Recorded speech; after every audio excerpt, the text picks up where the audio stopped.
નવસારીના રહેવાસી અને એમઆરની નોકરી કરતા કૌશિક પટેલને પેટના દુખાવાને લઈ નવસારી આઈએનએસ હોસ્પિટલમાં દાખલ કરાયા હતા, જ્યાં સુરતની શેલ્બી હોસ્પિટલના ડોક્ટર જયની ગાંધીએ આઈએનએસ હોસ્પિટલ ખાતે પગમાં ઇન્જેક્શન માર્યું હતું। ત્યારબાદ ઇન્જેક્શન માર્યા બાદ કૌશિક પટેલની તબિયત લથડી ગઈ હતી।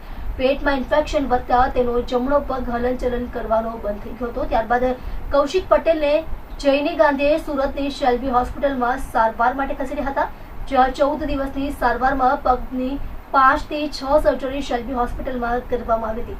આ સર્જરી કર્યા બાદ પણ કંઈ ફરક પડ્યો ન હતો।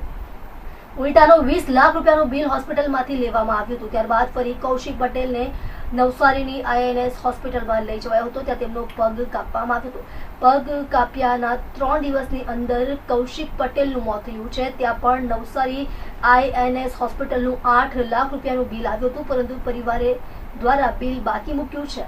આ સમગ્ર મામલે શેલ્બી હોસ્પિટલના ડોક્ટરની લાપરવાહીને કારણે પરિવારે પોતાનો સભ્ય ગુમાવ્યાનો આક્ષેપ કર્યો છે, જેથી પરિવારે ડોક્ટર સામે કાર્યવાહી થાય તેવી માંગ કરી છે। મારું નામ સોનલ પટેલ છે। મારા ભાઈનું નામ છે કૌશિક પટેલ, જે મેડિકલ રિપ્રેઝેન્ટ છે।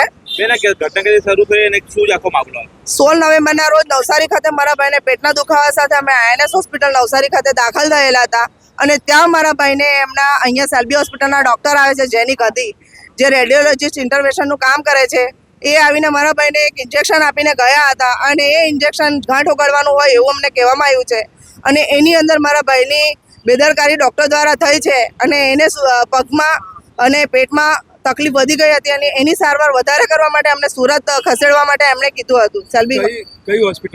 શેલ્બી હોસ્પિટલમાં કીધું હતું અમને અહીંયા આવવા માટે। તમારે કયા ડોક્ટરે વિઝિટ કરી હતી, પછી અહીંયા કોણે તમારું ઓપરેશન કરે તમારા ભાઈના? નવસારી ખાતે જયની ગાંધી વિઝિટ કરવા માટે આવેલા હતા, અને એમણે જ આ બધી ટ્રીટમેન્ટ મારા ભાઈને આપેલી હતી, અને એમનાથી આ બેદરકારી થઈ છે। પછી અમે નવસારીથી શેલ્બી સુરત ખાતે અમે આવેલા હતા। વાત કરીએ તો અહીંયા કેવા પ્રકારનો માહોલ જોવા મળ્યો? અહીંયા અમે વાત કરીએ તો અહીંયા આટલા દિવસ હું હોસ્પિટલમાં રહી છું, કોઈ એવું પેશન્ટ નથી કે જેને લોહીની કોઈ તકલીફ ના હોય। એવી રીતે એ લોકો ઇન્ટરવેન્શન રેડિયોલોજી બધા જ પેશન્ટોને આ પ્રોસિજર કરી રહ્યા છે, ને એમના ઘણા ખરા કેસ બગડ્યા છે, એની બી મારી પાસે નોંધ છે, લિસ્ટ છે, જે પેશન્ટોના કેસ બગડ્યા છે મારી પાસે, બધાની નોંધ પણ છે મારી પાસે। આજે ડોક્ટરે શેલ્બી હોસ્પિટલમાં રિફર થવાનું કેમ કીધું?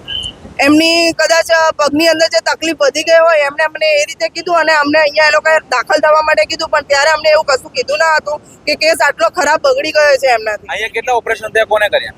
અહીંયા ડોક્ટર યોગેશ શુક્લા, જયની ગાંધી અને જય ચોકસી સાહેબ, એમ 3 ડોક્ટરો દ્વારા મારા ભાઈની લગભગ 6 થી 7 સર્જરીઓ કરી છે એ લોકો। તમને આ બાબતે કોઈ જાણ કરે છે રિપોર્ટ બાબતની? આ બાબતની એમને રિપોર્ટ અને બાબતની અમને જાણ કરેલી, પણ આટલી ગંભીર બાબતો છે એ વસ્તુ ત્યારે ખબર પડી અમને કે જ્યારે ઓપરેશનના બીજા દિવસે એ લોકો એમને કીધું કે પગ કાપવો પડશે। કેટલા રૂપિયાનું બિલ હતું ને ડોક્ટરને કેવા પ્રકારની વ્યવહાર વર્તણૂક તમારી?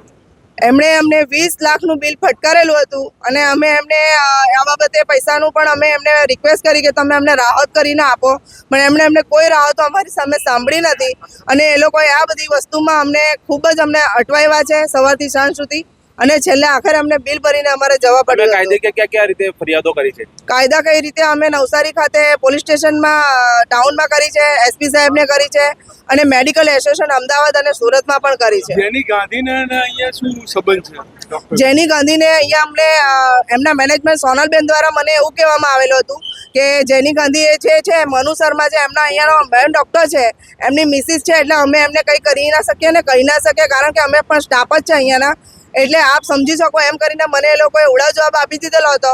એટલે મારું કહેવું એવું છે કે જો મોટા ડોક્ટરની મિસિસ હોય અને એ ડોક્ટર હોય તો એ કંઈ પણ કરી શકે એવું એમના હકમાં ના હોઈ શકે, અને પેશન્ટની બેદરકારી કરવાનો કોઈ અધિકાર નથી એમને। છેલ્લો પ્રશ્ન એ કે તમે જે અહીંયા રિપોર્ટ માંગણી કરવા માટે આવ્યા, કેટલા ટાઈમ ધક્કા ખાતા છે અને રિપોર્ટમાં શું છે? હું આ લગભગ મારા ભાઈની મોત બાદ કમસે કમ મહિનાની અંદર કેટલીય વખત મેં હોસ્પિટલમાં આવી છું। આ જાન્યુઆરી મહિનાની અંદર મેં લાસ્ટમાં 24-23 તારીખે પણ મેં જે રિપોર્ટના જે રિપોર્ટ એ લોકોએ મને આપ્યા નથી અને ફાઇલની અંદર નથી, એના માટે મેં એમને અરજી કરીને અહીંયા માંગવા માટે આવેલી હતી, અને હજી પણ એ લોકો પાસે છે નહીં। 6 દિવસના રિપોર્ટ એ લોકોના મેડિકલના આખા રેકોર્ડમાંથી ગાયબ છે।